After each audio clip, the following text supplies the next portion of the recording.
What's up, everybody? Welcome to Podcast Now. I'm Alex. In this video, I want to talk about the upcoming games from Hideo Kojima. There was an article today talking about, I think it's pronounced Fisen. You can correct me if I'm wrong in the comments. The espionage game, right? Which is in collaboration with PlayStation.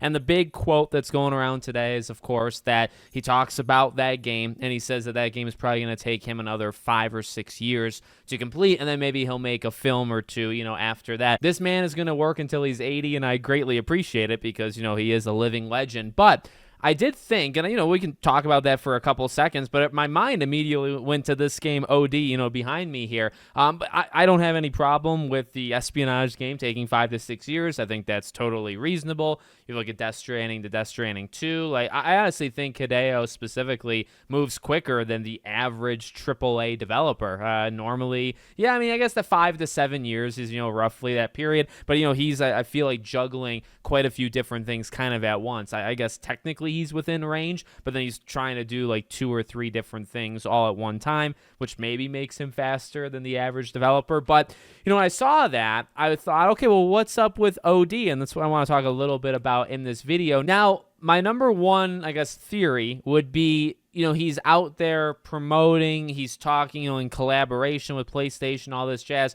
but he's out there because of Death Stranding 2. And I feel, this is not a confirmation, I just feel maybe he's not allowed to talk about OD. I mean, I can really only think of a couple different reasons. Would be like, well, maybe it's a little bit further out than we think. It's not like at the front of his mind, whatever you want to say. But maybe he's just not going to talk about, an Xbox game, which I'm going to bring up in a second because I don't think that's ultimately going to be the case. OD versus, if he's just talking Death Stranding 2. And we've already heard like he's got concepts for a third game. He might just let somebody else do it for him, right? He's got that disk drive or thumb drive where he has all of his ideas when he dies for other people to still make the games for him. This man thinks 10 steps ahead of everybody else. But really quickly to address that OD thing I just said, I really don't think it's going to be an Xbox exclusive at the end of the day. I mean, obviously I think it was conceived as it. I think that was like the plan, coming from Death Stranding, then doing an Xbox game, and then maybe going back to PlayStation maybe for like his final game.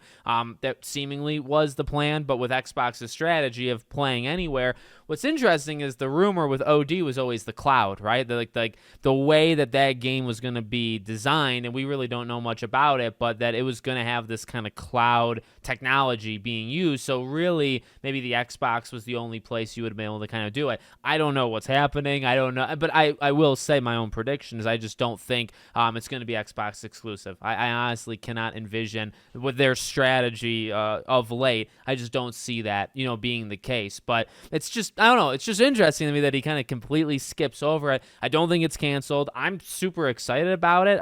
Again, right now it's more like concept versus anything. But I mean, the concept from at least the little that we know is kind of that like player that you can kind of influence the game. Remember, it was like a thing with like your phone, and you could potentially do things. And we've had some games do it. But I feel like he'd be able to do it like 10 times better, where you'd be able to almost influence the game from like an exterior thing, like your phone. I mean, Hidden Agenda, if you guys remember that game back in like the PS4 era, I actually really liked it, and I like that idea. I like the idea that users can kind of like interfere and mess with it, and to let him do a horror game, a pure horror game, that's also very exciting. So I'm very excited for OD. Don't think it's going to be Xbox exclusive, and it's going to be his next game. It's just, okay, can we hear something about it? He's already talking about the game, after it. But I don't know. Maybe it was the context. Maybe they were told not to say anything, whatever it might be. But just wanted to kind of throw that out there. Let me know what you guys think in the comments. Make sure, as always, you're subscribed to the channel, bell icon turned on, and I hope to see you all on the next one.